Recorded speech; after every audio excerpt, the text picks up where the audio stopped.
The story begins in a mechanic shop of a jail where a man was calmly doing his work. Looking toward the camera, he says, "This is my story."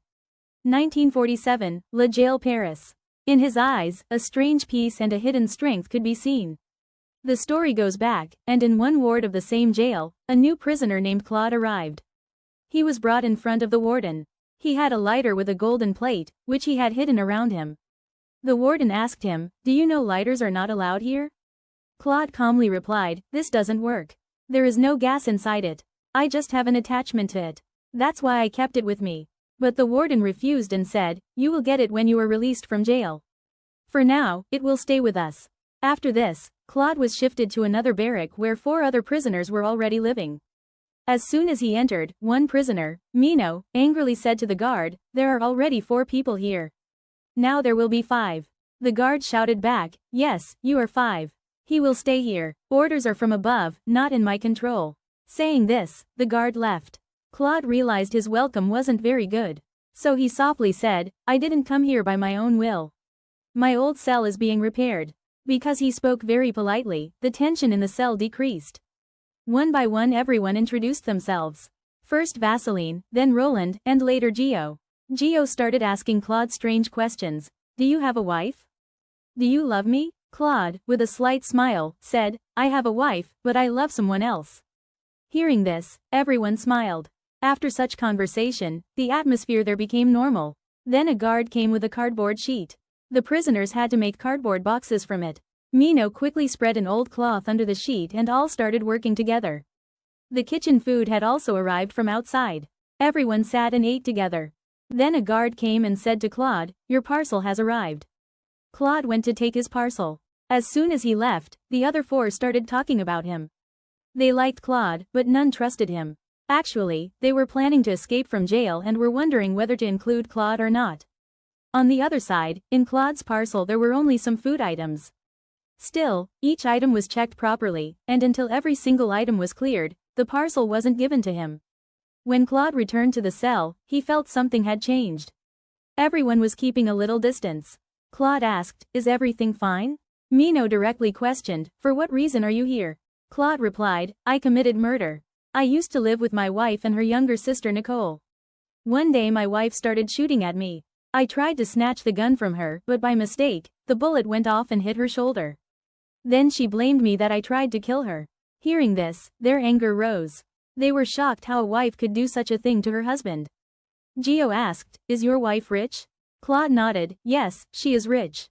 But I don't love her anymore. I had an affair with her younger sister Nicole." Hearing this, everyone understood why his wife tried to kill him. Then Mino asked Claude, "Do you think you can go out again?" Claude stayed silent. Then Roland presented his plan. "We 4 are going to escape from jail. Maybe you can be part of it too." Claude was shocked. Roland said, "I have already escaped 3 times before." After some more talk, Claude felt lucky that he was shifted exactly here among them. He asked, "When will we escape?" Roland calmly answered, "Wait for morning. Work cannot be done in the dark." Outside, noises were coming from the jail compound. The 5 took this noise as a chance for their plan. They decided that whenever such noises came, they would use them as cover and dig a hole under the cardboard boxes. After some conversation, they all again started their work, acting completely normal as if nothing strange was happening. At night, Vaseline and Claude sat talking about life. Vaseline asked about Claude's personal life. Claude told him that his childhood was very difficult. His mother had died when he was a small child, and after 5 years, in a car accident, he also lost his father. Since then, he was raised by his grandmother. Talking like this, both fell asleep. In the morning, Roland woke up first. After some time, the guards came and opened all the cells to serve morning coffee to the prisoners. Roland served coffee in his cell. Everyone drank coffee and a normal morning started. After this, Roland took out a hidden piece of glass from the corner of the wall that he had hidden earlier. He broke it, kept a small piece with him, and threw the rest into the toilet. Then 2 guards came to search the cell, as part of their routine check. Roland knew this would happen, so he hid the glass piece in his mouth. Guards checked all belongings, searched the cell, and left. As soon as they left, Roland took out the glass piece, fixed it on a brush handle, and looked outside through the cell door. He saw guards patrolling outside. Then Roland said, "Now that the check is done, we can start digging again." Claude was given the task to keep watch using the brush and inform if any guard came close. Then Roland took a chair part, which was a heavy iron piece, to use for digging.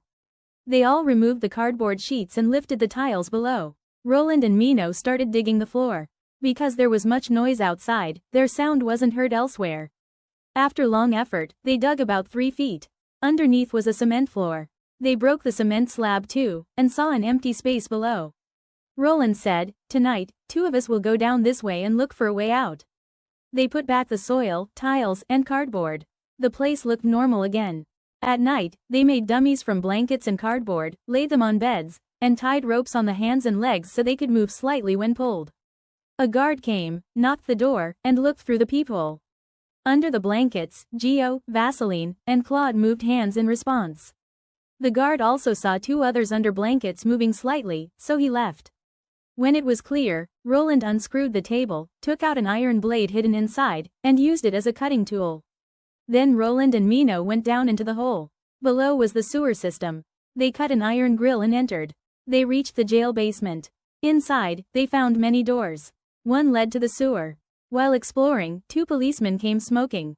Roland and Mino hid behind a pillar. After some time, police left. Roland noticed the locks were temporary and could be broken. They cut a piece of iron rod to use as a key.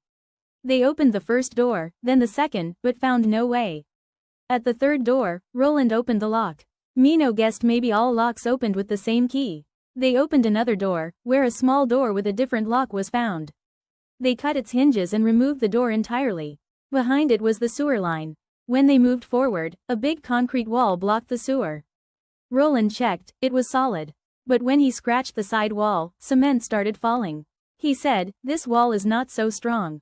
It's made with jail cement. Next time we'll bring tools and break it." They returned to the cell. Just then, Claude saw guards opening all cells for checking. Hearing their footsteps, Claude, Vaseline, and Gio became alert. Mino and Roland came back up quickly. They hid everything again and acted normal. Guards came, checked, found nothing suspicious, and left. Afterwards, Vaseline asked Roland what happened below. Roland smiled, "We found a way out. Just need to make a small tunnel." Claude asked angrily why they were so late. Roland replied, "Do you have a watch?" "Neither do, I didn't realize time, sorry." Next morning, Vaseline went for medical checkup. Distracting the doctor, he stole 2 glass bottles and on the way back took some sand. Back in the cell, he showed them to Roland. Roland understood, it was time to make sand clocks, timers. Together they made a sand timer so they could measure 30 minutes. Roland and Mino went back, set the timer, and worked on breaking the tunnel wall. Their plan was to return every 30 minutes to stay safe. One day, when Claude and Mino were working below, Roland and Gio were above. Gio told Roland, "I don't want to escape." Roland was shocked. "Why? Are you mad?" Gio said, "Last time when I was caught, my mother was badly shocked. Her health is already bad. If I escape again, police will go to her, and she might die from stress. What will I do then?" Roland understood. He never forced anyone. That night Gio worked with Roland below. Gio worked with passion but suddenly debris fell on him. Roland saved him, they were hurt but alive. Next morning, Claude was called to the visiting room. His wife's sister Nicole came. They talked. Claude bitterly told her not to play games with him. At night, suddenly guards came for checking. They checked boxes, sheets. Prisoners thought they were caught. But then in the next cell a guard shouted, "Something's wrong here." Alarms rang, guards ran there. Mino whispered, "We must hurry." They resumed digging. Finally, Mino broke through the other side, into another sewer. There they found a manhole leading to the road behind the jail. They returned and told everyone. All were happy. Roland said, "We leave tonight." A lottery was drawn, first Vaseline, second Gio, third Mino, fourth Roland, last Claude. Gio shocked everyone by refusing, "I won't escape." Then Claude was suddenly called by the warden. The warden told him his wife had dropped all charges. Claude was shocked, he could be free legally. Claude returned sad. He told the truth. Mino doubted him, but later trusted again. At night, they prepared to escape. But as Gio checked outside, guards were waiting. The plan failed. Everyone blamed Claude. Guards stormed in, separated him, and locked him in another cell. The others stared at him as if they wanted to kill him. He quietly entered the new cell. The door closed, and the story ended. So, according to you, did Claude do right or wrong? Tell in the comments. See you in the next video.